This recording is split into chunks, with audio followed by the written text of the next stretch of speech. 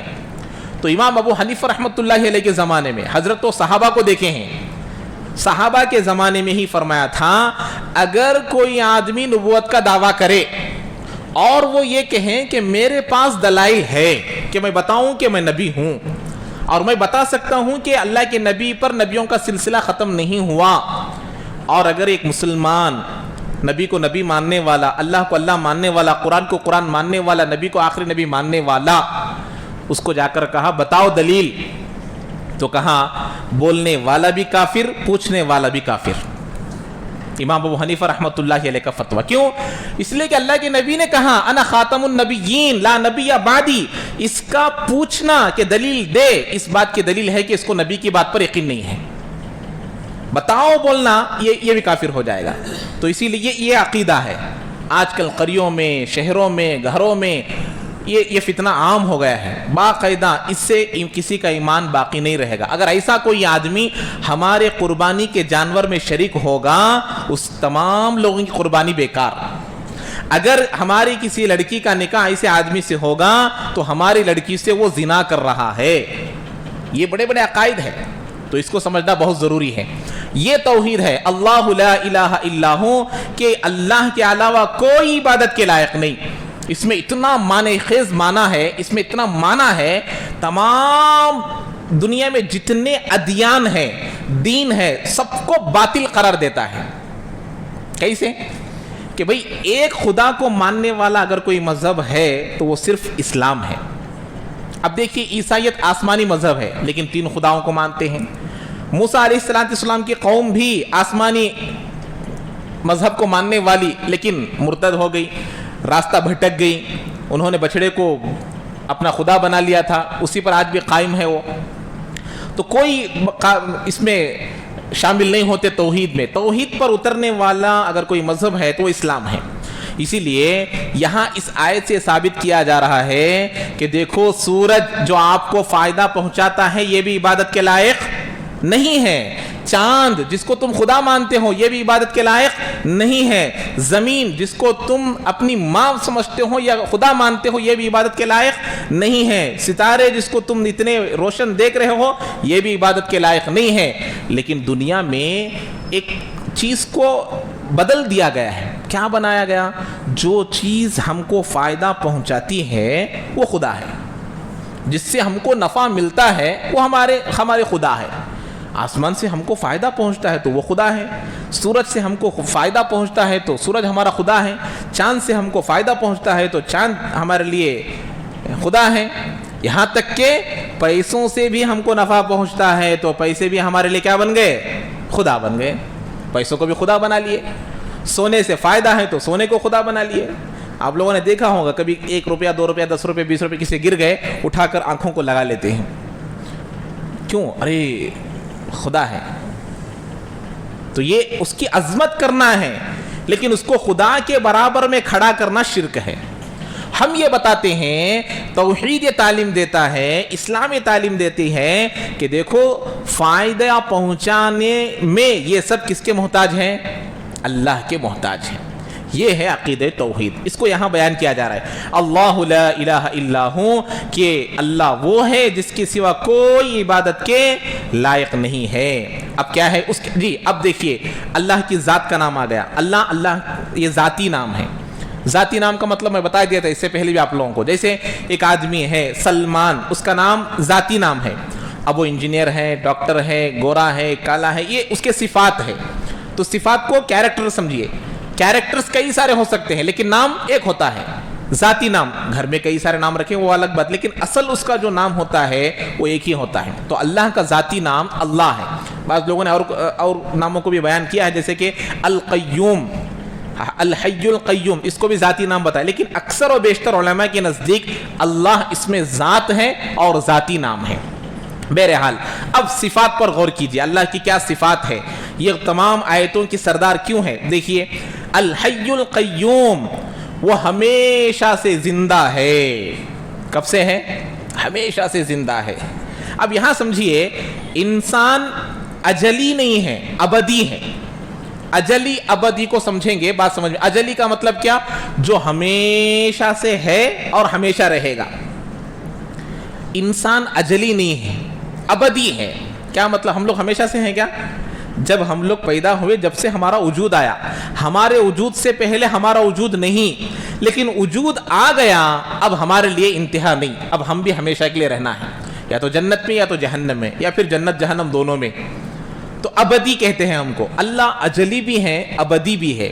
یہ بات سمجھ میں نہیں آئی کہ اس کا جواب آگے اللہ تعالیٰ خود دیتے ہیں، وہ بھی میں آگے آپ کو لوگوں کو سمجھاؤں گا. تو اللہ کون ہے؟ ہمیشہ سے زندہ ہے. قیوم، تھامنے والا.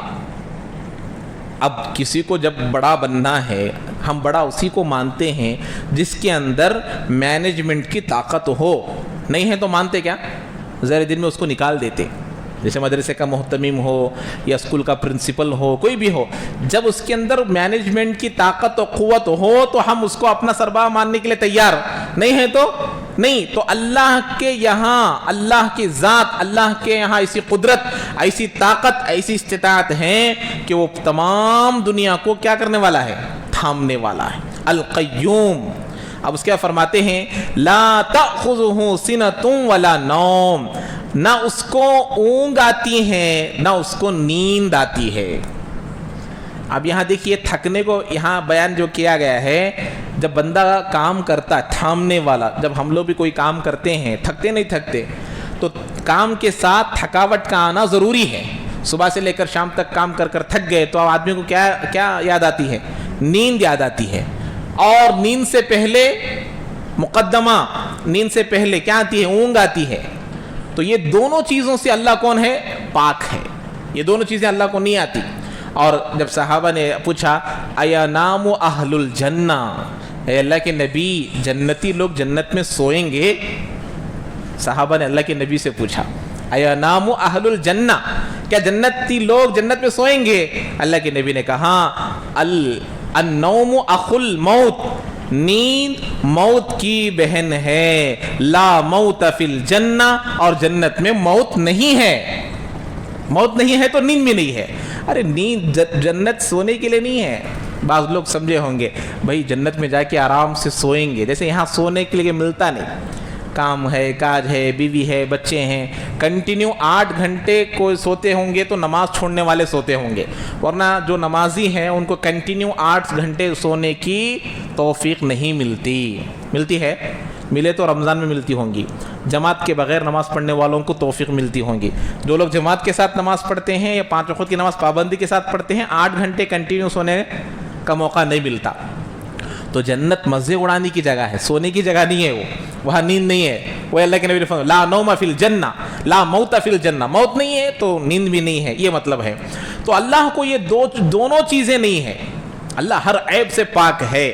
اب اس کے بعد فرماتے ہیں ولا نوم، یہ تو ہو گیا. لہو ما فی السماوات و ما فی الارض، اور اسی کے لیے ہیں جو کچھ آسمانوں میں ہے اور جو کچھ زمین میں ہے. آسمانوں میں کیا ہے، زمینوں میں کیا ہے، ان تمام خزانوں کا مالک کون ہے؟ اللہ ہے. اب یہ اللہ تعالیٰ یہاں بیان کر رہے ہیں. جب یہ اللہ کا ہے تو کس کی چلے گی؟ ارے کس کی چلے گی؟ اللہ کی چلے گی.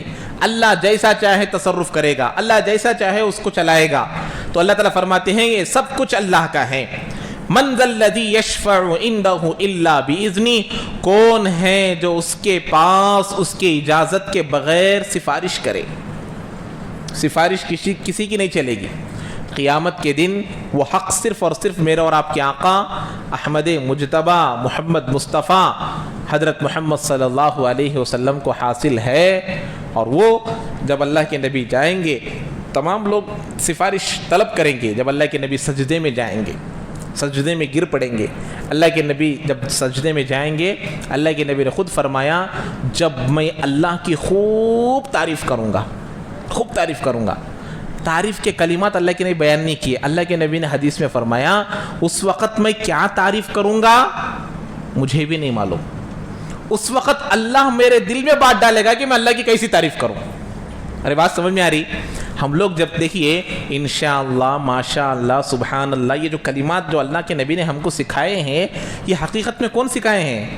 اللہ نے سکھایا ہے. اللہ خود اللہ کی تعریف کرنے کو ہمیں سکھا رہا ہے. ورنہ ہم کیا کہتے ہیں؟ Good afternoon, good evening, good morning, good night. کیا ہے اس میں؟ کوئی دعا ہے؟ کوئی فائدہ ہے؟ ہم یہاں کیا کہہ رہے ہیں؟ السلام علیکم ورحمۃ اللہ وبرکاتہ. تمام چیزیں میں ہم نے اس کو دعا دی دیے. تمہاری آنکھیں اچھی رہے، تمہارے کان اچھے رہے، تمہاری حیات اچھی رہے، سب اچھی رہے. سلامتی ہی سلامتی، سر کے بال سے پیر کے ناخن تک اللہ تمہیں سلامتی دے، رحمت دے، برکت دے. اب یہ چھوڑ کر رکھو تمہیں گڈ مارننگ بولتے، ارے میرا بیٹا انگلش بات کر رہا، خوش ہو آتے ہے نہیں، کوئی فائدہ نہیں ہے. تو اللہ خود سکھاتا ہے. ایسا اللہ کے نبی کو اللہ جملے سکھائے گا. جب اللہ کے نبی تعریف کریں گے، خوب تعریف کریں گے، اللہ کا غصہ، اللہ کا غضب ٹھنڈا ہو جائے گا. دیکھو اللہ کیسے مہربان ہے. اللہ خود اپنے بندوں کو اپنے غصے کو ٹھنڈا کرنے کا طریقہ سکھا رہے ہیں. تو نبی کو اپنے کلمے سکھائیں گے. جب کلمے بولیں گے اللہ تعالیٰ خوش ہو جائیں گے. اس کے بعد اللہ تعالیٰ کہیں گے ارفع راسک، اے میرے محبوب اپنے سر کو اٹھائیے، مانگیے کیا مانگتے ہیں، مانگیے کیا مانگتے ہیں. تو اس وقت کیا ہوگا؟ اللہ کے نبی پوچھ، اے اللہ یا ربی امتی، یا ربی امتی، اپنی امت کے بارے میں مانگیں گے. تو یہ اللہ، جب اللہ تعالیٰ یہ نبی کو یہ حق دیا ہے کہ وہ سفارش کرے، کہ اجازت کے بغیر کوئی نہیں کر سکتا. اپنے انبیاء کو اللہ تعالیٰ حق دے گا، لیکن اجازت کے بعد ہی. ایسا اللہ کا ایک غضب ہوگا، ڈر ہوگا، خوف ہوگا. اب اس کے بعد فرماتے ہیں اللہ کے یہاں کسی کو اس کی اجازت کے بغیر سفارش کرنے کا حق نہ ہوگا. اب آگے فرماتے ہیں یعلم ما بین ایدیہم وما خلفہم، وہ تمام بندوں کے اگلے پچھلے تمام احوال کو جاننے والا ہے. آگے کے پیچھے کے تمام احوال کو کیا کرنے والا ہے؟ جاننے والا ہے. یہی تو اللہ ہے. آگے ابھی بتاتا ہوں. تو آگے کے بھی پیچھے کے بھی سب چیزوں کو جاننے والا ہی اللہ ہو سکتا ہے. اگر کسی چھوٹی چیز کا بھی علم نہ ہو تو وہ اللہ نہیں ہو سکتا. یہ یہاں بیان کیا گیا. اور اس کے فرماتے ہیں وَلَا يُحِيطُونَ بِشَيْءٍ مِّنْ عِلْمِهِ إِلَّا بِمَا شَاءَ. یہ اب اس میں تمام باتیں آئیں. کیا وہ لوگ یعنی دنیا میں رہنے والے تمام لوگ وَلَا يُحِيطُونَ وہ احاطہ نہیں کر سکتے اللہ کے علم کا رتی برابر بھی وہ اپنے علم میں نہیں لا سکتے. اللہ کے پاس اللہ کا علم کیسا ہے، اللہ کو کیسی معلومات ہے، اللہ کی طاقت کیسی ہے، تھوڑا برابر بھی نہیں لا سکتے. الا بما شاء. لیکن اللہ جس کو بتانا چاہے جتنا بتانا چاہے. جیسے روح کے بارے میں پوچھا گیا یسألونک عن الروح، لوگ آپ سے روح کے بارے میں پوچھتے ہیں روح کیا چیز ہے. قل الروح من امر ربی، آپ کہہ دیجئے کہ روح اللہ کے میرے رب کا حکم ہے. وہ روح کیا ہے؟ اللہ کا حکم ہے. جب تک جسم میں رہے گی اللہ کا حکم چل رہا ہے، زندہ ہے. جیسے ہی اللہ اپنے حکم کو نکال لیتے ہیں وہ مردہ ڈیڈ باڈی ہے. وما اوتیتم من العلم الا قلیلا، اللہ تعالیٰ نبی کو کہہ رہا ہے ہم نے آپ کو اس کے متعلق علم تھوڑا دیا ہے. کس کو کہہ رہے ہیں؟ اللہ کے نبی کہہ رہے ہیں. تو ہمارے پاس کوئی علم ہے اللہ کے بارے میں جاننے کا؟ تو یہ ہے اللہ ہمیشہ سے ہیں. ارے کیسا ہے؟ ہمیشہ رہے گا. ارے اللہ سے پہلے کون تھے؟